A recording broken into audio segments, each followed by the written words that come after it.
அங்கேயும் ஃபுல்லாக சுற்றி அவ்வளோ பேர் இருக்காங்க ஏஞ்சல்ஸ் எல்லாம். அப்போ அவனுக்கு தைரியம் வந்துருச்சு, சரி பரவாயில்ல இவ்வளோ பேர் இருக்காங்க, அவங்கள தாண்டிட்டு வந்து நம்மளை கொல்ல முடியாதுன்னு சொல்லிட்டு உடனே அவங்கெல்லாம் பக்கத்தில் வந்துட்டு இங்கே எலிசான தீர்க்கதரிசி யாரு, அவர் வீடு எங்கன்னு கேட்குறாங்க. உடனே அவர் சொல்கிறாரு, அது இந்த எலிசா வீட்டுக்கு போகிறதுக்கு வழி இது கிடையாது, நான் அவரோட ஊருக்கு நான் உங்களை கூட்டிகிட்டு போகிறேன் அப்படின்னு சொல்லிட்டு அவர் ஒரு ப்ரேயர் பண்ணுறாரு. என்னென்னா அவங்களுடைய ஆவிக்குரிய கண்ணெல்லாம் க்ளோஸ் பண்ணிருங்கன்னு சொல்லிட்டு. ஏன்னா அவங்களோட கண்ணு திறந்திருந்தா அவங்க கண்டுபிடிச்சி எலிசா இவர் தான் சொல்லிட்டு இப்போ வந்து ஒன்று தூக்கிட்டு போயிடுவாங்க, இல்லாட்டி கொண்டுட்டு போயிடுவாங்க இல்லையா. உடனே இவர் என்ன செய்கிறாரு, ப்ரேயரை அவங்க கண் எல்லாத்தையும் ஆவிக்குரிய கண்ணெல்லாம் க்ளோஸ் பண்ணிடுங்க. அதாவது கண் மயக்கம், அதாவது கண் வந்து ஓப்பனாக தான் இருக்கும், ஆனால் அவங்களுக்கு என்ன சொன்னாலும் புரியவே புரியாது.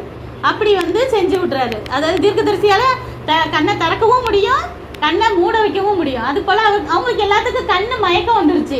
உடனே அப்போ இவர் தீர்க்கதரிசி இல்லை போல இருக்கு, அப்போ எங்கேயோ போய் தான் அவங்க வீட்டுக்கு போகணும் போல இருக்கு அப்படின்னு சொல்லிட்டு என் பின்னாடியே வாங்கன்னு அவர் வாட்டு கூப்பிட்டு போறாரு. அவங்களும் அத்தனை பேரும் சேர்ந்து கண்ணு மயக்கத்தில் எங்கே போகிறோன்னே தெரியல.